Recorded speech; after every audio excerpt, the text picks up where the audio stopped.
নমস্কার বন্ধুরা, আজকে একটা ভিন্ন সাথে রেসিপি রান্না করব। মেয়োনিজ তৈরি।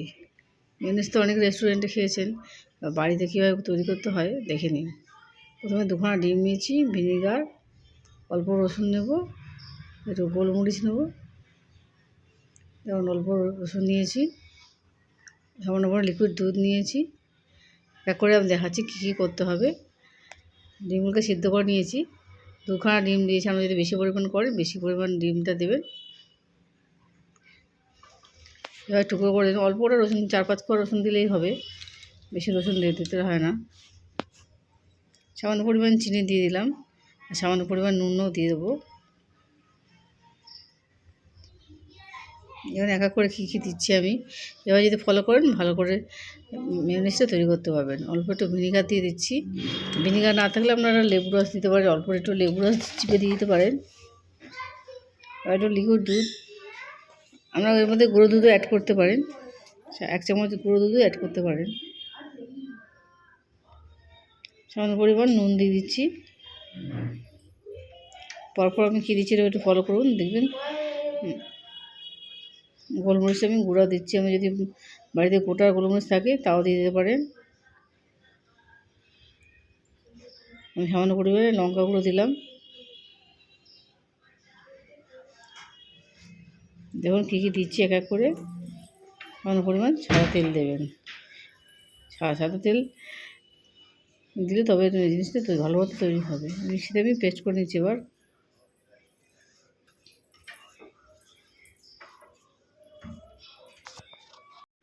পরপর এইভাবে দেখেন মেয়োনিজটা খুব সুন্দর এসে যাবে। এখন কত সুন্দর হয়ে গেছে মেয়োনিজটা, বেশি টাইমও লাগে না, কিন্তু খেতে খুবই সুস্বাদু। এবার স্টোর করে রেখে দেবেন দীর্ঘদিনের জন্য, যে কোনো স্ন্যাক্সের সঙ্গে খেতে খুবই মজাদার হবে।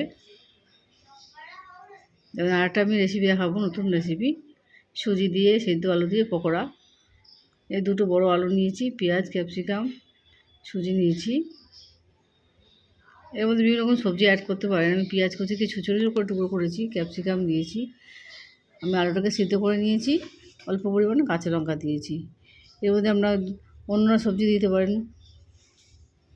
এই শীতের সময় অনেক রকম সবজি পাওয়া যায়, গাজর, ফুলকপির মতো, তাও অ্যাড করতে পারেন। যতক্ষণ বিভিন্ন রকম সবজি অল্প অল্প করে দেবেন, খেতে খুব সুস্বাদু আসবে। প্রথমে আমি অল্প পরিমাণে সুজি নিয়ে নিচ্ছি, সিদ্ধ আলুটাকে দিয়ে দিচ্ছি। আমি সিদ্ধ আলুটাকে চটকে মেখে নেবো, এর সঙ্গে সুজির সঙ্গে আমি একসঙ্গে চটকে রেখে দেবো।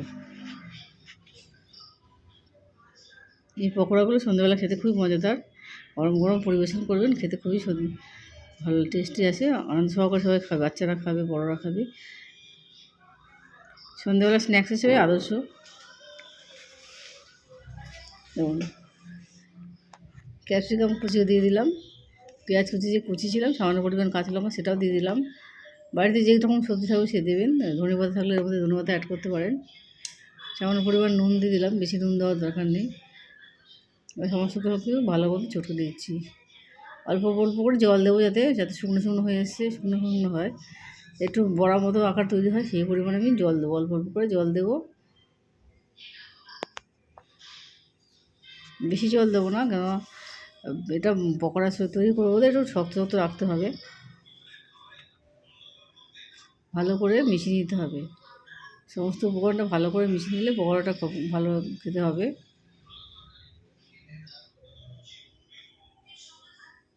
দেখবেন জল দিয়ে দেখবেন জলটা লাগে কিনা, যদি জলটা লাগে একটু দিয়ে দেবেন, কারণ সুজি একটু ফুলে যায়।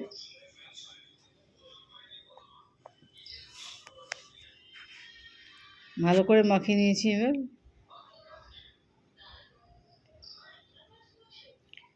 আমি একটু চাপা দিয়ে কিছুক্ষণ রেখে দেবো।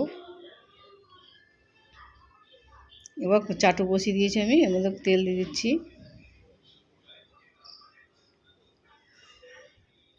এর মধ্যে আমি আস্তে আস্তে করে বড়াগুলো ভেজে নেবো। তার মধ্যে সুজিটা কিছুটা ফুলেও যাবে, যেহেতু সব জল ছিল, জলটা শুষে নিয়ে একটু ফুলে ফুলে যাবে। এবার ছোটো ছোটো আকারে পকোড়া আকারে তৈরি করে নেবো। গরম গরম পরিবেশন করবেন এই পকোড়াগুলো, বিভিন্ন রকম সস দিয়ে পরিবেশন করুন। চায়ের সঙ্গে স্ন্যাক্সটা খুবই মজাদার হবে।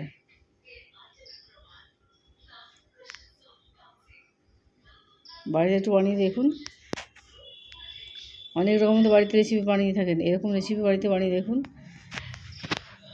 লাইক এবং সাবস্ক্রাইব করতে ভুলবেন না। কমেন্টে আমাকে জানাতে পারেন কারা কারা এরকম সন্ধ্যাবেলা স্ন্যাক্স বানিয়ে থাকেন।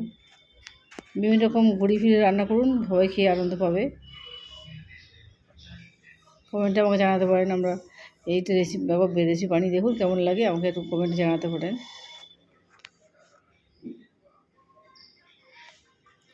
খেতে খুবই মজাদার হয়, খাস্তা খাস্তা হয়, মাছে মাছে খেতে খুবই ভালো লাগে।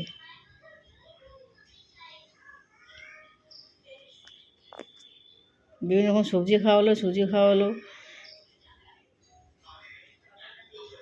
আমরা চাইলে তেলটা পরিমাণ কমও দিতে পারেন, কম শেখেও তৈরি করতে পারেন। যারা ডায়েট করেন তারা তেলটা কম দিয়ে চেপে চেপে রান্না করতে পারে, করতে অসুবিধা হবে না।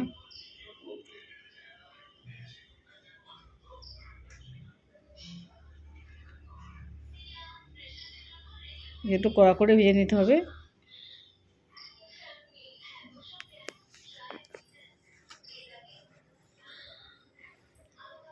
আমার চ্যানেলে বিভিন্ন রকমের রেসিপি আছে, বিভিন্ন রকম স্ন্যাক্সের রেসিপিও আছে, মাছের রেসিপি আছে, বিভিন্ন রকম কেকের রেসিপি আছে। আপনাদের যেরকম পছন্দ বলবেন, আমি সেরকম রান্না করে দেখিয়ে দিতে পারি।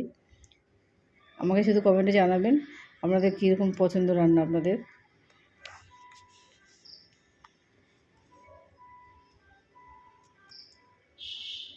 পকোড়াগুলো ভালো মতো তৈরি হয়ে গেছে, এবার আমি তুলে নিচ্ছি। এইসব স্ন্যাক্স গরম গরমই খেতে ভালো।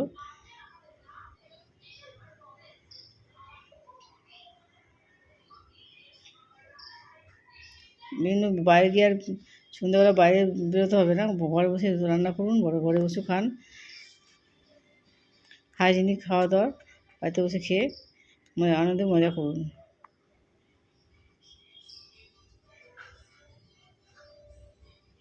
আমি একবারই তেল দিয়েছিলাম, সেই তেলে পুরো সমস্ত পকোড়াগুলোকে ভেজে নেবো আমি।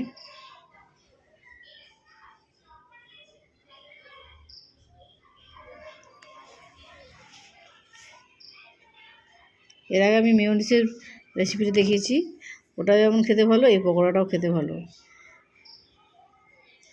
সুজি আমরা সবাই খেয়ে থাকি, সুজি কেউ খায় না এমন লোক নেই। সুজিটা খেতে সবসময় আবার ভালো হয়তো লাগে না, এটা একটু ঝাল ঝাল মতো খেতে সবাই খেয়ে নেবে।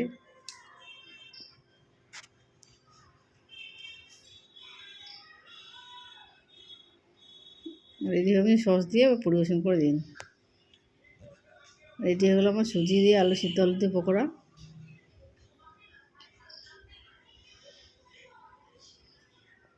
আমার ঘরে টমেটো সস ছিল, টমেটো সসটা আমি দিয়ে দিচ্ছি।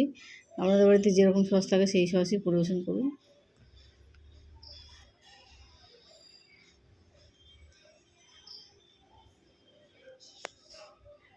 আজকের মতো আসলাম।